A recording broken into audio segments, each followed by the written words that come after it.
is in our favor, and all of a sudden it becomes a tight ball game on the flip side. So that's a credit to Colorado State. And on the flip side, if we're ever in that position, we're also capable of doing that as well. And I just don't think people, always see it that way or believe it that way. And that moment right there for our team, watching it and going, all right, it's possible. Those guys really understood it. And that's a teachable moment. That's got to carry over through the season. So we're up by 25 points when there's 7 minutes left. I think everybody's going to be a lot more on point to make sure that we're doing everything exactly right. And it just comes down to moments. You practice so much from spring into summer into fall camp, and the biggest thing you have to do, I think mature teams and disciplined teams, they always focus on those moments because we hit these things every week. But you got to put yourself in that moment when you're hitting that play and not just practicing to get to the next period. I say this in relation to Saturday's ball game, more so also the 7 games that BYU has played this year. When games get close, is there a kind of a tension that can happen within your players?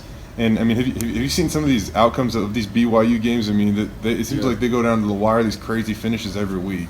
Yeah, there's certainly been some interesting ones there, and they pulled them out. They played really hard. I haven't seen our guys really flinch. Nobody's on the sideline sitting there like, what's happening? Why did that happen? Freaking out, just a panic mode. I think we were pretty poised. I thought we were poised. Even though we didn't execute as well as we wanted to, we were still poised to finish the game and win. And sometimes you're in those situations and you want to see your team not panic. We didn't panic.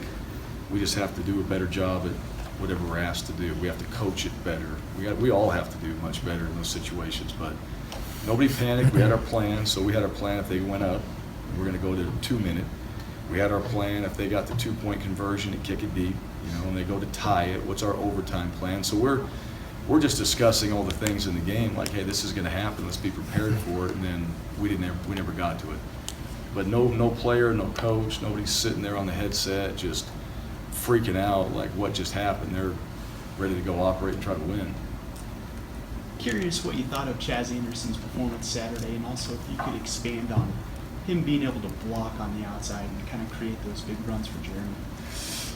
Yeah, I thought Chaz played well. Chaz had a really 2 good weeks of practice, and he was able to go out there and make some big plays, make some big runs. We had the one reverse early on, and I mean it was there. We just missed a guy. A guy kind of slipped through their safety, did a good job of kind of wiggling his way through a couple guys. Other than that, Chaz has been very solid, and he's one thing from last year to this year. He's taken a lot of pride in his perimeter blocking, being physical out there, and that's something that I think our wide receivers understand. When they do that, it also opens up opportunities in the pass game, and he's just been much better at it. I'm trying to go out there and practice and work on it. So, where Chaz is at, he's a very positive guy. He's fun to be around out there. I think he brings great energy to the group and the team, and his performance has showed. And he's gotten better each week. Talked about him offensively, BYU. What kind of problems do they give you defensively? Yeah. And after last week, how are their special? Yeah, very good on D. Their front 7, they're big. As every single team BYU has, they're always big up front. They got really solid D linemen, and they have quite a few guys they actually rotate. Linebackers are very good. Number 4, who kind of plays their nickel, he's one of the best football players we've seen. He's very good, he's very active, and that guy makes a lot of plays, so we certainly need to know where he's at. In the back end, they're doing a very good job in coverage. They move their guys around, they disguise. I think they understand kind of what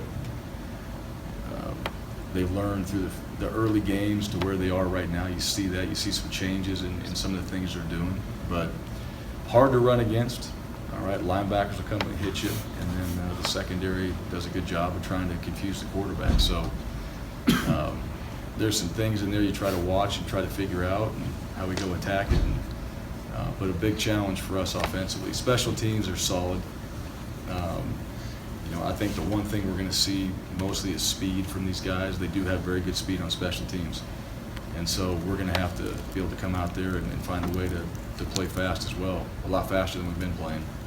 I want to bring up one more about Chaz, and I know a couple weeks ago we talked about his development as a football or as a complete receiver after the Oregon State game and stuff. But I mean, how nice was it to see him?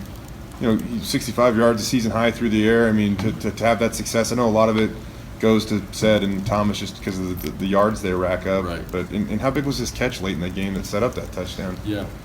Well, it's awesome for Chaz. It's something he knows he can do it. We know he can do it.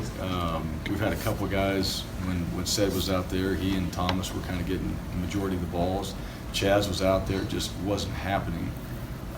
And we were trying to target Chaz too. That's the one thing now. Chaz is known, for what he did last year too, because he got deep on a few and got loose, so teams are aware of it, and that just opens up some other guys. And if we got three guys, Chaz is playing well, and you got Said, and you got Thomas, and then you got the emergence of a Sean Monster and some of those other guys. You saw A.J. Richardson got his first touchdown, which was a big play from Thomas. Really, that play at the end of the game kind of sealed it. That gave us the score to go up.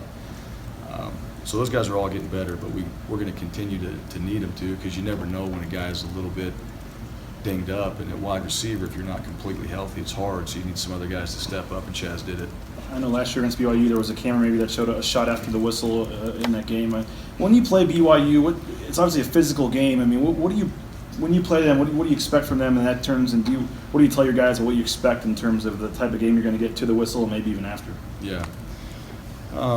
Nothing really, other than, it's about us still. It's kind of the same message every single week. It's about us. It's not about, what these guys do. We can't control that. That's their team mentality, however they want to play, but also, different coach too. This team is different, and they play hard. Our guys expect to go out there and play hard as well, but don't get involved. If there's something extracurricular after a play and all that, don't worry about it. We're not getting involved in those things. Move on. And we see it in college football, stupid things happen. Guys get emotional, and you have a stupid penalty that puts you in a bad position to hurt your team. All right, you got 40 seconds. You got pads and a helmet on. Come back and do it the right way when you go play, and be physical, and just do your job.